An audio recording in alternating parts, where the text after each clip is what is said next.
Halo semuanya, selamat datang di video presentasi kami. Dan di video ini kami akan menjelaskan terkait sistem yang akan kami buat. Jadi, sistem yang akan kami buat yaitu sistem informasi penggunaan ruangan di gedung Fakultas Universitas Timor. Sebelum menjelaskan proses pembuatan sistem kami, saya akan memperkenalkan diri saya dan juga anggota kelompok saya. Perkenalkan, nama saya Novita Bernadetta Marsal dengan NPM 51220120. Perkenalkan, saya Aprilia Piadam dengan NPM 512100. Perkenalkan, nama saya Tore Kiala, NPM 51220064. Perkenalkan, nama saya Novianus Nesi dengan NPM 51220036. Oke, sekian video perkenalan kami.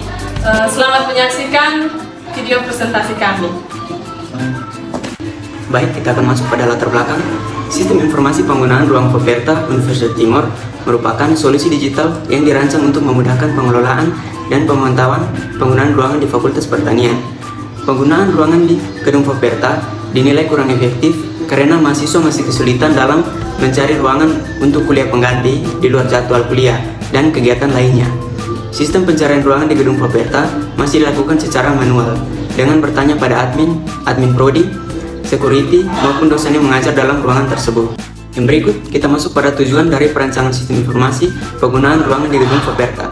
Sistem ini bertujuan untuk meningkatkan efisiensi administrasi dalam pemakaian ruangan, memfasilitasi alokasi ruangan yang tepat, serta mengoptimalkan penggunaan fasilitas demi mendukung kegiatan akademik dan non-akademik di universitas. Dengan adanya sistem informasi ini, juga diharapkan dapat membantu mahasiswa-mahasiswi dan dosen Universitas Timor yang mau menggunakan ruangan untuk kegiatan perkuliahan pengganti maupun kegiatan perkuliahan lainnya.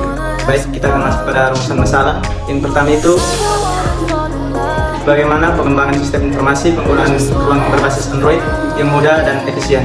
Yang kedua itu, bagaimana sistem ini dapat membantu admin dalam mengelola penggunaan ruangan secara efektif dan real time. Yang ketiga, bagaimana sistem ini dapat memberikan informasi ketersediaan ruangan secara akurat dan real time. Yang keempat, bagaimana sistem ini dapat terintegrasi dengan jadwal akademik resmi yang sudah ditetapkan sebelumnya. Baik, kita akan masuk pada batasan masalah. Yang pertama itu, sistem yang dibuat hanya mencakup pencarian dan pengelolaan ruangan di gedung Fakultas Pertanian Universitas Timor. Yang kedua, data yang digunakan dalam sistem berasal dari jadwal kuliah, penggunaan ruang Fakultas Pertanian Timor yang sudah dijadwalkan, serta informasi dari admin prodi. Yang ketiga, sistem hanya mendukung pencarian ruangan kosong untuk keperluan kuliah pengganti yang berkaitan dengan perkuliahan. Baik, selanjutnya adalah metode penelitian. Metode penelitian yang kami gunakan dalam pembuatan sistem informasi penggunaan ruangan di gedung Fakultas Universitas Timor adalah metode waterfall atau yang biasa dikenal dengan knife structure. Metode waterfall adalah metode pengembangan perangkat lunak yang mengalir secara linear menuju beberapa fase yang telah ditentukan sebelumnya. Setiap fase harus diselesaikan sebelum melanjutkan ke fase berikutnya, tanpa adanya tumpang tindih atau iterasi. Dan tahapan metode waterfall yang kami pakai yaitu yang pertama, analisis kebutuhan atau recruitment. Yang kedua, design system atau design. Yang ketiga, implementasi. Dan yang keempat, pengujian. Yang kelima, pemeliharaan atau maintenance. Berikutnya, metodologi penelitian. Yang pertama yaitu analisis kebutuhan atau recruitment. Pada tahap analisis kebutuhan, kami mencari sumber masalah yang diperoleh dari hasil observasi atau pengamatan secara langsung di gedung Fakultas Universitas Timor. Dan kemudian, kami mengumpulkan data. Data yang dikumpulkan itu berupa data terkait ruangan perkuliahan yang ada di Universitas Timor, gedung Fakultas, kemudian data dosen dan juga jadwal perkuliahan. Tahapan metodologi berikutnya adalah design system. Pada tahapan desain sistem ini, kami menggunakan diagram UML untuk memvisualisasikan, membangun, serta mendokumentasikan sistem dengan konsep orientasi objek. Jadi, diagram UML yang kami gunakan untuk menggambar sistem yang akan kami buat yaitu use case diagram. Bisa kita lihat ada use case diagram yang pertama yaitu diagram mahasiswa.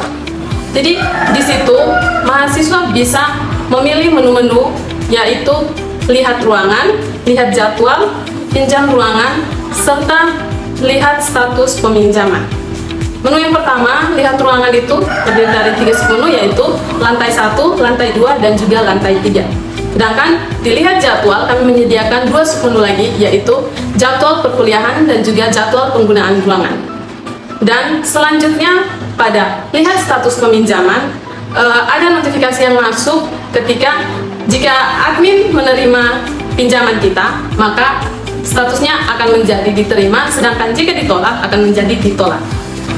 Menu berikutnya adalah terima notifikasi, di mana pada menu ini pengguna bisa tahu ada ruangan kosong yang berada di lantai mana, sehingga ruangan itu bisa digunakan untuk kuliah pengganti maupun kegiatan lainnya.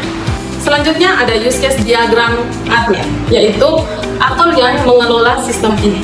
Jadi bagian aktor atau admin, dia bisa mengelola data ruangan, kelola data peminjaman ruangan, mengelola jadwal, memberi izin peminjaman ruangan, kemudian mengelola data user.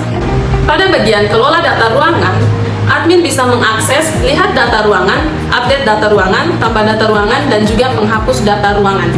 Kemudian pada menu selanjutnya, kelola data peminjaman ruangan, admin juga bisa mengakses lihat data pinjaman, tambah data pinjaman, update data pinjaman, dan juga menghapus data pinjaman. Selanjutnya ada mengelola jadwal. Di situ admin bisa mengelola jadwal kuliah dan juga mengelola jadwal penggunaan ruangan. Metodologi selanjutnya adalah implementasi.